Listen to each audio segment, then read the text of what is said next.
छोटे भगत साहिब जी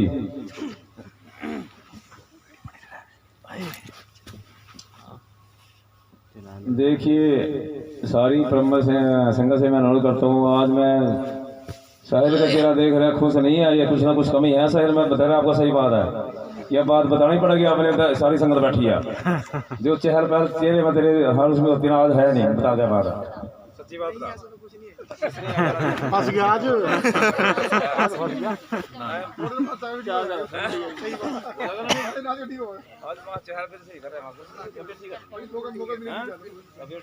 बाबे के नाम से जो है ना 10-15 मिनट ले संगत के बीच में एक तो एक बात ऐसी बता देता कि एक घर तक सोच दे रहा हूँ और उसका निचोड़ निकलना और उस रास्ते पर चला और काम में भी मिला जीवन के बड़े बड़े काम है ना वो सारे वहाँ। ठीक है ना, 10-15 मिनट ले 20 मिनट ले आराम से ध्यान।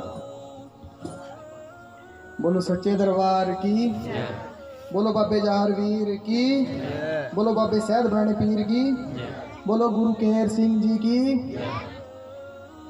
आज आप सब श्री संजीव कुमार जी के घर और इस टेही गद्दी जागरण में आप सब पधारे हैं। मैं आपका हाथ जोड़ के धन्यवाद करता हूँ, खासकर टेही संगत का जिसने अपने भगत जी की लाज रखी, ये संगत आई। और जैसा कि हमारे नाथ जी ने, मास्टर बालक नाथ जी एंड पार्टी बिंजपुर वाले ने बाबा जी की बहुत ही अच्छी कथा, माता बाचल की सेवा कथा आप जानते हो, पर निचोड़ है सब्र का कि सब्र किया माता बाचल ने। 12 साल खेड़ा ख्वाजा पूजा, ब्रह्मा विष्णु महेश पूजे, फिर 12 साल गुरु गोरखनाथ जी की सेवा की। पता नहीं कितना सब्र किया, 12 दिन भी सेवा करने बड़ा मुश्किल है, पर माई बाचल ने 12 साल तक सेवा की। और ये हमारा लाडला पीर, हमारा दोता पीर, अगड़ी तगड़ी जवान बागड़ का पीर, 4 फूट का राणा, आज जिसके ढोल नगाड़े बजे हुए हैं। और मैं इसके साथ बात स्टार्ट करता हूँ जी। जैसा कि भगत जी ने आपको बताया, एक भगत जी थे, नाम था मूसा। वो हमेशा ये सदा लगाते थे, ये बयां करते थे, कोई मुझे 7 रोटी देगा तो 7 बच्चे पैदा होंगे। तो ऐसे ही एक दुखिया के घर, एक माई के घर बच्चे नहीं थे, तो वो वहाँ पे गए और उन्होंने ये वरदान लगाए। एक कहानी बहुत बड़ी है, मैं आपको छोटी करना चाहता हूँ। और अल्लाह ताला की दुआ से उसके घर 7 बच्चे, उन 7 रोटी से। तो अल्लाह कहूँ या राम कहूँ, नाम अनेक हैं। अल्लाह कहूँ या राम कहूँ, नाम अनेक हैं, प्याले जुदा जुदा पर जाम एक है। कोई उस परमात्मा को सच्चा परमात्मा कहता है, कोई वाहेगुरु कहता है, कोई ईश्वर कहता है, कोई राम कहता है, तो कोई अल्लाह कहता है। ऐसे ही जो ये 7 रोटी का वाक़या है, ये हज़रत मूसा अलैहिस्सलाम जो अल्लाह के बहुत बड़े नबी हुए। नबी होते हैं जी, जैसे हर वक्त में एक नबी आया। जैसे एक वक्त में श्री रामचंद्र जी आए, एक वक्त में श्री कृष्ण जी आए, और एक वक्त में गुरु गोरखनाथ जी आए, और एक वक्त में मोहम्मद रसूल अल्लाह आए। तो ऐसे ही वक्त था जी हज़रत मूसा का। तो मूसा ऐसे इंसान थे, ऐसे अल्लाह के बंदे थे, वो अल्लाह के साथ डायरेक्ट बात करते थे। ऐसे ही वो कलाम करने गए हुए थे, तो रास्ते में एक शख्स मिले, उन्होंने कहा, ए मूसा, अल्लाह को पूछना कि अल्लाह ने मुझे इतना दिया है कि मैं उसको संभाल नहीं सकता, और अल्लाह को बोलो मुझे कम दे ताकि मैं उसका नाम ना भूल जाऊँ। चलो जी, कहा ठीक है जी, आपकी बात पूछ लेंगे। और अगली बार अगले ही एक लड़का मिला, इंसान मिला, उसने कहा, ये मूसा अपने अल्लाह को पूछना मेरे को कुछ क्यों नहीं दिया। कहा जी ठीक है, आपकी बात भी पूछ लेंगे। हज़रत मूसा अलैहिस्सलाम गए और अल्लाह के साथ कलाम की, उस ईश्वर के साथ कलाम की, और बोला, अल्लाह, वो इंसान मिला था, वो शख्स मिला था, उसने कहा कि आपने मुझे बहुत दिया और मुझे कम दे ताकि मैं तेरा नाम ना भूल जाऊँ। अल्लाह के घर से आवाज़ आई, वो शख्स मेरा हर बात पे शुक्र अदा करता है। वो बोलता है, अल्लाह ने मुझे 2 आंखें दी ताकि मैं अच्छे काम देखूं, अल्लाह ने मुझे 2 हाथ दिए मैं दान करूं, अल्लाह ने मुझे 2 पैर दिए ताकि मैं उसकी यात्रा करूं, उसकी हज करूं, उसकी यात्रा करूं, अल्लाह ने मुझे जुबान दी ताकि मैं उसका नाम आगे बढ़ाऊं, अल्लाह ने मुझे कान दिए ताकि मैं अच्छी अच्छी बातें सुनूं, तो मैं कैसे उसको कम दूं। अपने उस इंसान को बोलना, मैं उसको कम नहीं दूंगा क्योंकि वो मेरा शुक्र अदा करता है। अब आई दूसरी शख्स की बात, तो दूसरा शख्स भी यही बोलता था कि मुझे क्यों नहीं दिया। तो अल्लाह ने फरमाया कि वो मेरा शुक्र नहीं अदा करता, मैंने इसको हाथ दिए, पैर दिए, आंखें दी, पर उसने मेरा शुक्र अदा नहीं किया। तो कहने की बात ये है जी, समझने वालों के लिए सारा बहुत है, नहीं तो सारी रात समझिएगा, मैं समझने वाले फिर भी समझ दे। सब्र करो, शुक्र करो, उसने जैसा हमको बनाया बहुत अच्छा बनाया। शुक्र करोगे तो ज़्यादा मिलेगा, बेशुक्रे बनोगे तो जो है वो भी जाएगा। साइकिल वाले को, कार वाले को देख के चिढ़ना चाहिए क्योंकि उसने साइकिल दी, और हाथ पैर वालों को साइकिल देख के वाले दिन चिढ़ना चाहिए। और जिसके हाथ पैर भी नहीं है, अगर उसके पास अल्लाह का नाम है, बाबा जी का नाम है, उसके पास शुक्र है, उसके लिए सबसे बड़ी बात ये है। तो बात हज़रत मूसा अलैहिस्सलाम की चली हुई है। हज़रत मूसा अलैहिस्सलाम का जब आखिरी वक्त आया, वो गए और उनके पास छोटा सा लड़का था। अल्लाह ने कहा कि आओ मूसा, तुम्हारा वक्त आ चुका है। हज़रत मूसा ने कहा, या अल्लाह, मेरा छोटा सा बच्चा, इसका क्या होगा? कहा, ए मूसा, तूने मेरी इबादत की पर तू आज मुझे भूल गया। कहा, उठा ये पत्थर और मार उस पानी में। तालाब में पत्थर मारा जी, वो तालाब का पानी फट गया। और कहा, देख आगे पत्थर पड़ा है, उस पर अपनी कुल्हाड़ी मार।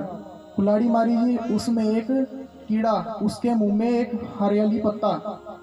तो अल्लाह ने फरमाया, जब मैं इस पानी के अंदर और इस पत्थर के अंदर एक कीड़े को भोजन दूंगा, इसको पालूंगा, तो तेरे बच्चों को मैं कैसे भूल जाऊंगा। बात थी कि हज़रत मूसा ने हमेशा सब्र किया, उसने अल्लाह का नाम नहीं छोड़ा। ये हज़रत मूसा अलैहिस्सलाम का बहुत अच्छा वाक़या है। पर एक शुक्र, एक सब्र। हज़रत अयूब, जैसे मैंने आपको बताया, हर वक्त आया, श्री कृष्ण का वक्त आया, श्री रामचंद्र का वक्त आया, ऐसे ही हज़रत अयूब का वक्त आया। उनको उनकी 80 साल की उम्र के बाद कीड़े पड़ गए। इतनी बुरी हालत में आ गए। सब लोग उनसे दुआ करते थे कि ए अल्लाह के रसूल, ए अल्लाह के नबी, आप अल्लाह से दुआ करो कि आपकी बीमारी ठीक हो जाए। हज़रत अयूब सिर्फ एक बात बोलते थे, अल्लाह ने मुझे 80 साल की ज़िंदगी दी, मैंने हंस गुजार के काटी, पर मैं क्या ये 1 साल की ज़िंदगी है या नहीं है, क्या मैं इसको दुख से नहीं काट सकता?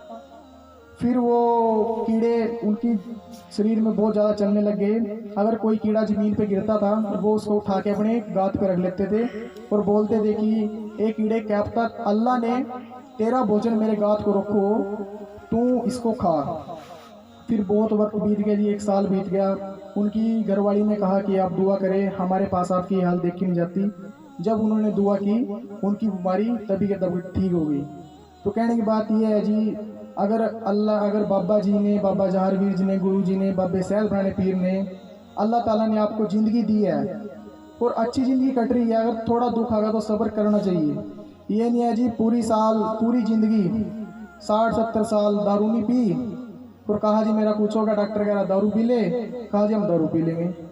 जब 60-70 साल ने दारू पी, तो दारू पी का क्या करागा? तो बाबा तो यही सब्र देखा जी।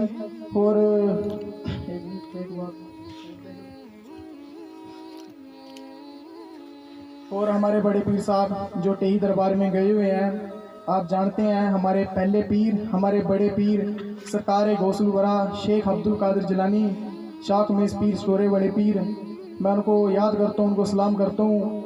आज ये महफिल उनकी भी लगी हुई है। गौस पाक जी की एक मुरीद थे, उस मुरीद की लड़की को जिन उठा के ले गया। तो उन्होंने ढूंढा, रिश्तेदारों में पता किया, पर वो लड़की नहीं मिली। गौस पाक का वक्त था, सरकारे शाख मेज का वक्त था। वो गए, उन्होंने कहा, या गौस पाक, मेरी लड़की को किसी ने उठा लिया है, मैं क्या करूं? उन्होंने कहा कि जाओ चीन के जंगल में जाओ। ये बात भी सच है जी, सिर्फ हिंदुस्तान में जिन प्रेत नहीं है, हर पूरे वर्ल्ड में ये चीज़ है। ये बातें किताबें बयां करती हैं। वो गए, उन्होंने दायरा बनाया, दायरा कहचा, या गौस अल मदद गरीब नवाज सरकार, या गौस अल मदद गरीब नवाज सरकार। पूरी रात जीन आए और उस लाइन को टच करके सलाम करके जाते गए। फिर सुबह होते ही 4 बजे ही जिनों का बादशाह आया। जिनों के बादशाह ने कहा कि बोल, तेरे को क्या प्रॉब्लम है, तो क्यों बैठा है यहाँ पे, तूने हमारा रास्ता ख़राब कर दिया, गौस पाक का नाम ले गए। कहा जी मेरी लड़की थी, उसको आपके किसी जिन ने उठा लिया, मेरे को गौस पाक ने भेजा, मेरे को शाख मेज ने भेजा। फिर उस जिन के जो बादशाह थे, उन्होंने कहा कि ढूंढो उस लड़की को, किसने उसको उठाया है। तब जाके जी वो जिन आया और उसकी लड़की उसने सही सलामत दे दी। और फिर कहा कि गौस पाक तो वो सिर्फ इंसानों के पीर ही नहीं है, हमारे भी पीर हैं। ये जो स्टोरे वाले पीर हैं जी, ये सिर्फ इंसानों के पीर नहीं, ये जिन्नों के भी पीर हैं। वहारे क्या मर्तबा है गौसे बाला तेरा, वहारे क्या मर्तबा है गौसे बाला तेरा, बड़ों के सरों से कदम आला तेरा, सर भला क्या जाने कोई कैसा तेरा, सर भला कोई क्या जाने कैसा तेरा, ओलिया मलते हैं आंखें वो है तलवा तेरा, वारे क्या मर्तबा है गौ से बाला तेरा। फिर उस जिन ने कहा कि अगर मैं सृष्टि के दूसरे कोने पे हूँ और वो गोस पाक जी एक कोने पे, अगर वो एक नज़र उठा दे हम तबाह हो जाएंगे।